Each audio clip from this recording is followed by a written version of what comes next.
மாண்புமிகு பேரவைத் தலைவர் அவர்களே, ஒரு அறையை எதை கொண்டு வேண்டுமானாலும் நிரப்பலாம். ஒரு அறையில ஒரு பருத்தி மூட்டையை கொண்டு அடுக்கினாலும் அது நிரம்பிவிடும். இல்ல அதே அறையில ஒரு என்ன சொல்றது, ஒரு வைக்கோல் போரை வைத்தாலும் அது நிரம்பிவிடும். ஆனால் அந்த ஒரு அறையில ஒரு மெழுகுவத்தி ஏத்தி வச்சா, ஒரு விளக்கு ஏத்தி வச்சா அந்த விளக்குடைய ஒளி அந்த அறையே நிரப்பிவிடும். அப்படிப்பட்ட ஒரு நிகழ்ச்சியை தான் நான் மாண்புமிகு ஆளுநர் அவர்கள் உரையில நான் பார்த்தேன். ஏனென்றால் அந்த உரையில் ஒரே ஒரு வாக்கியம், சமூக நீதி கணக்கெடுப்பு நடத்தப்படும் என்ற அந்த ஒரு வாக்கியம் இந்த சட்டப்பேரவை மட்டும் ஒளிபர செய்யவில்லை, தமிழ்நாடு மக்களின் அனைத்து இல்லங்களிலும் அது பிரகாசத்தையும் வெளிச்சத்தையும் ஒளியையும் கொண்டு நிரப்பியது. ஏன்னா 100 ஆண்டுகளுக்கு பிறகு சமூக நீதி கணக்கெடுப்பு நடத்தப்படும் என்ற அந்த வாக்கியம் மிகப்பெரிய ஒரு வரலாற்று சிறப்பு மிக்க ஒரு வாக்கியம். அதற்காக மாண்புமிகு முதலமைச்சர் அவர்களுக்கும் மாண்புமிகு நம்முடைய தமிழக அரசுக்கும் எங்களுடைய பாட்டாளி மக்கள் கட்சி சார்பாக நன்றிகளையும் வரவேற்பையும் தெரிவித்துக் கொள்கிறோம். ரொம்ப அன்பாக மகிழ்ச்சியாக தெரிவித்துக் கொள்கின்றோம். ஏனென்றால் பாட்டாளி மக்கள் கட்சியின் கொள்கைகளே அதை ஒருங்கிணைக்கிற ஒரு மையப்புள்ளி அப்படின்னா அது சமூக நீதி தான். அந்த சமூக நீதியை நிலைநாட்ட இந்த சமூக நீதி கணக்கெடுப்பு நடத்தப்படுவதால் கண்டிப்பாக எல்லா இல்லங்களுக்கும் தமிழ்நாட்டின் மக்களுடைய அனைத்து நலத்திட்டங்களும் போய் சேரும் என்பதில் எந்த ஐயமும் இல்லை. அதற்காக எங்களுடைய மகிழ்ச்சியை தெரிவித்துக் கொள்கின்றோம். மாண்புமிகு மேதக ஆளுநர் அவர்களின் உரையில வேளாண் பெருமக்கள் அப்படின்ற வார்த்தையை சொல்லியிருந்தாங்க. வேளாண் பெருமக்கள் என்ற வார்த்தை எவ்வளவு அழகான வார்த்தை. ஆனால் பாட்டாளி மக்கள் கட்சியில நாங்க வேளாண் பெருமக்களை கடவுளா தான் நாங்க பார்ப்போம். அவர்கள் நமக்கு உணவளிக்கும் கடவுள்களாக தான் நாங்க அவங்கள பாக்குறோம். அதுல பாத்தீங்கன்னா சிறு குறு விவசாயிகளுக்கான கடன், விவசாய கூட்டுறவு கடனை தள்ளுபடி கொஞ்சம் செய்வதாக அறிவித்திருக்கிறார்கள். நீங்க வேளாண் குடிமக்களுடைய உழைப்பை நாம பார்க்க வேண்டும். வெயில்ல யாருமே வெளியில போக மாட்டாங்க.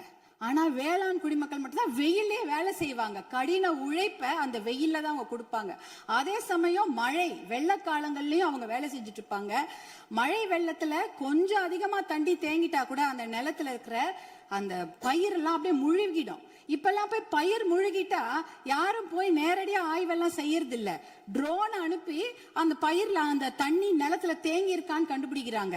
2 நாள் கழிச்சு நீங்க ட்ரோன் அனுப்புனீங்கன்னா தண்ணியே இருக்காது, தண்ணி வடிஞ்சிரும். அப்ப அந்த ட்ரோன் என்ன சொல்லும்னா தண்ணி இல்ல, அங்க எந்த பாதிப்பும் இல்ல அப்படின்ற தகவலை கொடுக்கும். இப்படி எவ்வளவு பிரச்சனைகள். அதே அறுவடை செய்து விட்டார்கள் என்றால் பாத்தீங்கன்னா அந்த டைரக்ட் ப்ரொக்யூர்மெண்ட் சென்டர், அதாவது டிபிஆர்னு சொல்லுவாங்க, அந்த கொள்முதல் நிலையங்கள், நேரடி கொள்முதல் நிலையங்களுக்கு மூட்டை மூட்டையா அரிசி எடுத்துட்டு போவாங்க. ஆனா ஒரு கொள்முதல் நிலையங்கள்லயும் ஒரு நாளைக்கு இவ்வளவுதான் அரிசி எடுத்துக்க முடியும், இவ்வளவுதான் மூட்டை எடுத்துக்கொள்ள முடியும் என்ற அளவுகோல் இருக்கும். ஆனால் அந்த அளவுகோலுக்கு மேல ஆயிடுச்சுன்னா அந்த மூட்டையை வச்சுட்டு வெயிலையும் மழையிலையும் அங்கேயே இருக்கணும். அது என்னவா இருந்தாலும் சரி, மூட்டையை அவங்க நிலத்துல இருந்து எடுத்துட்டு போயிட்டாங்கன்னா தனியார் அந்த கொள்முதல் நிலையங்கள் வாசல்லே படுத்து கிடப்பாங்க. மழை பெஞ்சிச்சுன்னா அந்த மூட்டையெல்லாம் உள்ளே முளைச்சிடும், கெட்டு போயிடும். இப்படி எத்தனையோ சிரமங்களை மீறி தான் அவங்க நம்மளுடைய உணவு மேசைக்கு சாப்பாடை கொண்டு வராங்க. அதற்காக அவங்க வாங்குற கடன் பாத்தீங்கன்னா தனியார் வங்கிகள்ல வாங்குவாங்க, தேசிய வங்கிகள்ல வாங்குவாங்க, கூட்டுறவு கடன் வாங்குவாங்க, யாருக்கிட்ட வேணாலும் கடன் வாங்கி அந்த விவசாயத்தை செய்வாங்க.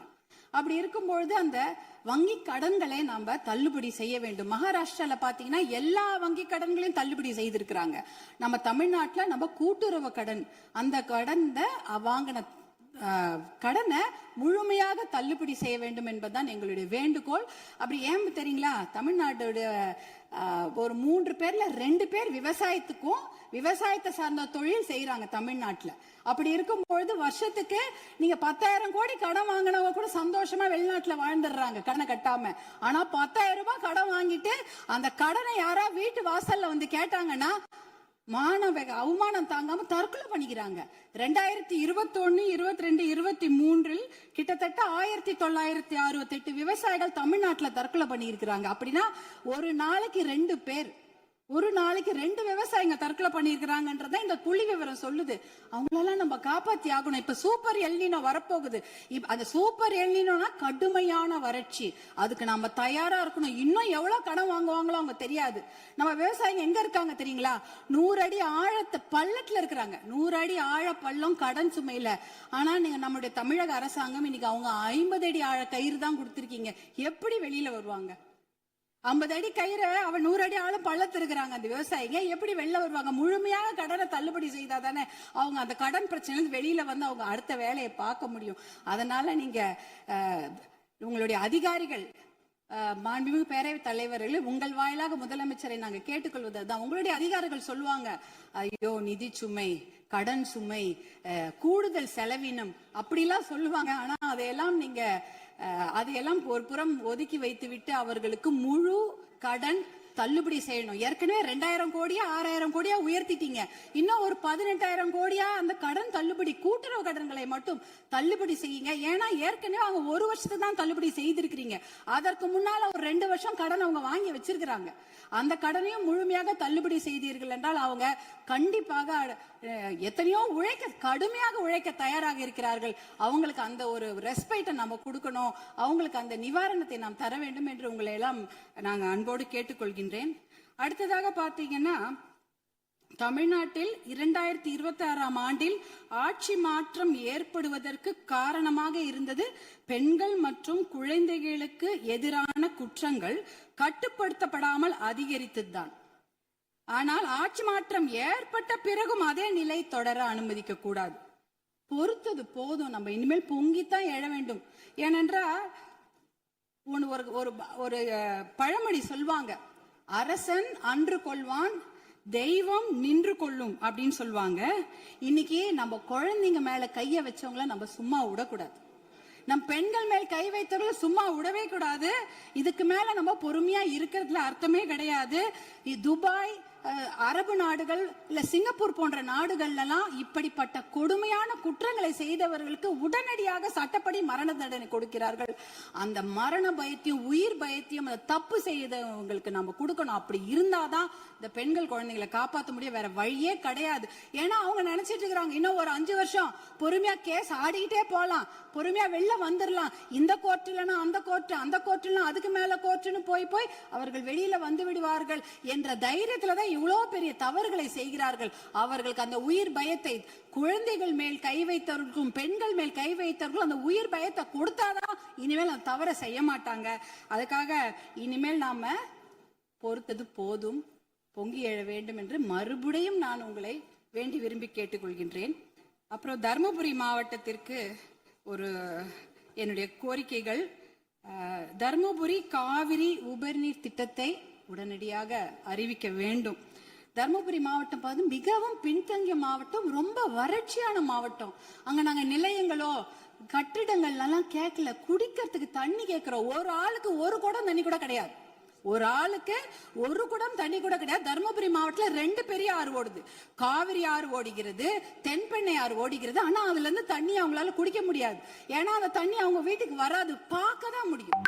நேரா பார்ப்பாங்க, ஆறு எதிர்க்க ஓடும், தண்ணி வீட்டுக்கு வராது. இப்படிதான் அதோட நிலைமை. அந்த தர்மபுரி காவிரி உபரிநீர் திட்டத்தை செயல்படுத்தினாங்கன்னா கண்டிப்பாக தண்ணி வந்து அவங்களுடைய ஏரி குளங்களை நிரம்பிவிடும், எத்தனையோ குடும்பங்கள் பிழைத்து விடும். அது ஒரு அந்த திட்டத்துக்கு நீங்க ஃப்ளோரைடு கூட தர்மபுரி மாவட்டத்தில் இருக்கு. எல்லாருடைய பல்லும் கருப்பு கருப்பா இருக்கும், மஞ்சள் கலரா இருக்கும் தர்மபுரி மாவட்டத்தில் மக்கள். அது பாத்தீங்கன்னா அந்த ஃப்ளோரோசிஸ் என்ற ஒரு தன்மை, அதெல்லாம் குறைக்கணும்னா நல்ல தண்ணியை கொடுங்க. தர்மபுரி காவிரி உபரிநீர் திட்டத்தை நீங்கள் செயல்படுத்துமாறு அன்போடு கேட்டுக்கொள்கின்றேன். அடுத்தது தர்மபுரியில சிப்காட் தொழிற்பேட்டை அனௌன்ஸ் பண்ணி 18 வருஷம் ஆச்சு. 2 முறை அதுக்கு திறப்பு விழா பண்ணியாச்சு.